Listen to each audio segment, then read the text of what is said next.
Hi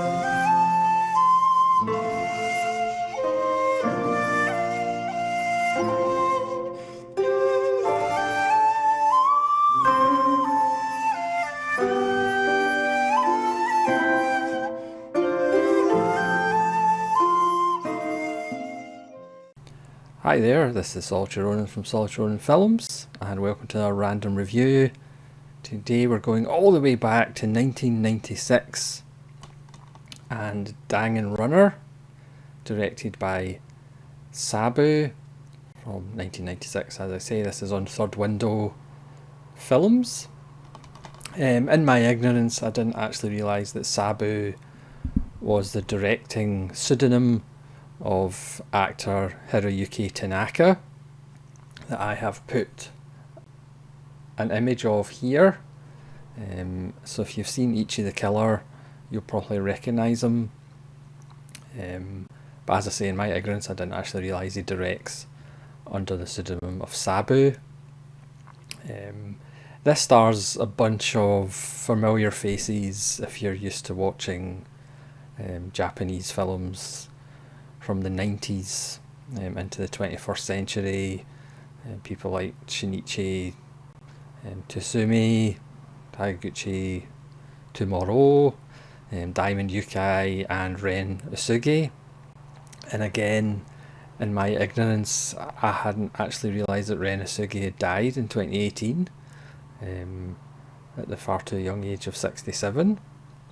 Ren Usugi, or Usugi Ren, was a regular in Kitano films, and again you'll see quite a lot of actors in this from Kitano films, as well as Sion Sono and Takashi Miike and Shinya Tsukamoto films. This is Sabu's debut.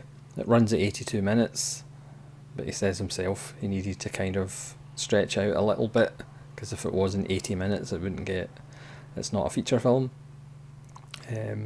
This Third Window edition is the Blu-ray only version. Obviously it came with a slipcover, and I get the DVD as well in the first run. This has audio commentary by Jasper Sharp. It's got an interview with Sabu, which he talks about how he decided to do a pseudonym while he was directing, and how he had to stretch the film out a little bit to get it to 82 minutes. There's also a fantastic essay by Tom Mez on V Cinema, a kind of straight-to-video phenomenon that obviously Takashi Miike made his name, doing 5,000 films a year. That's only a slight exaggeration. So again, it's another wonderful release from Third Window. So what's the film actually about? Well, very much like Run Lola Run.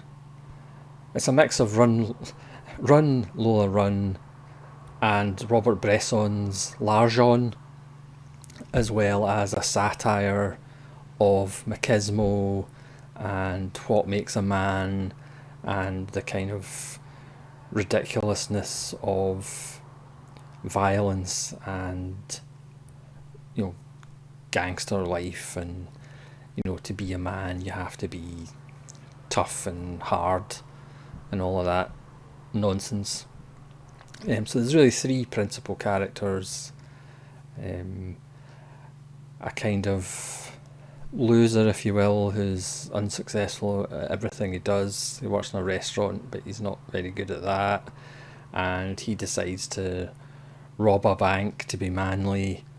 His girlfriend's left him, and he has found a gun, and the way the story works, it wonderfully dovetails, so everything's linked. Again, I mentioned L'Argent by Bresson, so instead of a note of currency, it's essentially a police issue gun that a policeman who we meet later in the film has lost, which then gets passed to somebody else and ends up in the hands of this character who desperately is wanting to be a man.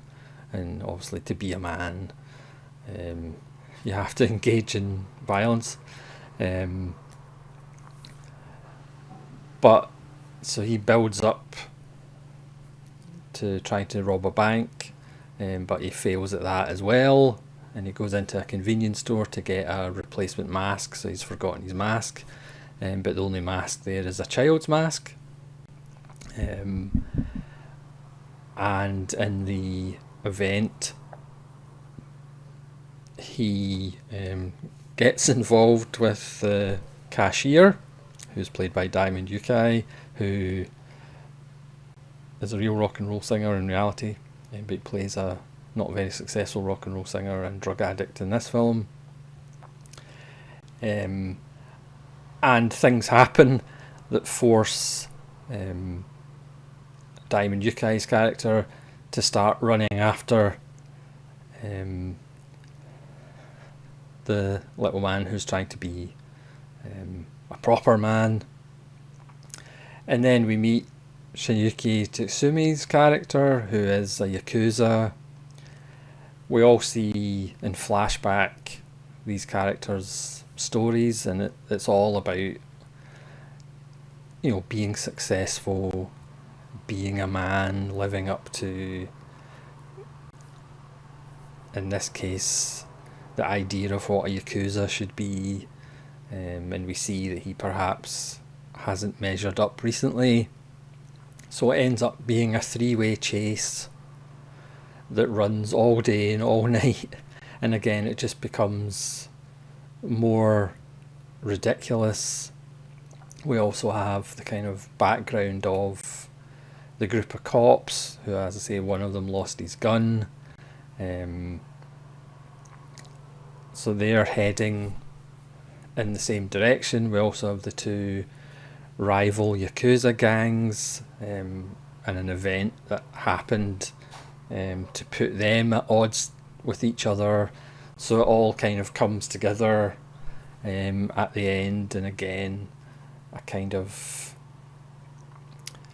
orgy of ridiculousness and just why are we actually doing this, because again, it's all about being hard and being tough and being a proper man.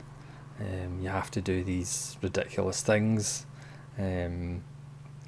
It's, I say, it's 82 minutes. It still flies by, even if Sabu says he had to stretch out a little bit.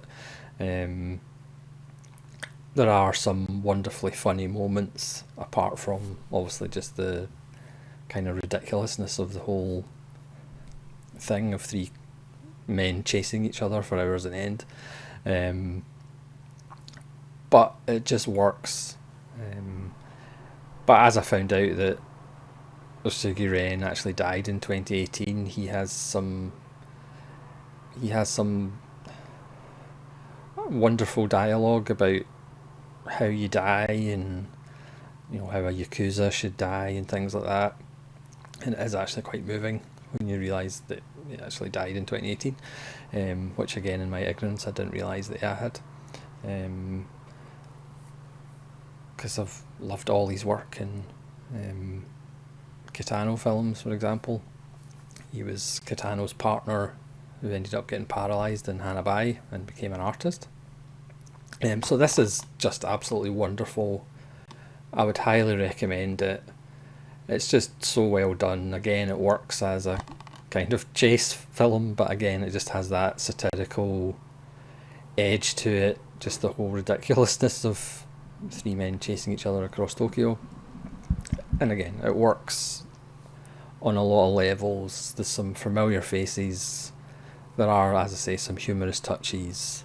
The commentary in the video essay by Tom Mays on the history of V-cinema is fantastic, and the interview with Sabu is absolutely wonderful as well. So I would highly recommend Dangan Runner, and I'll probably look out for more Sabu films. I don't think all of them are available in physical media, but certainly for a debut, this one is quite wonderful and quite fantastic.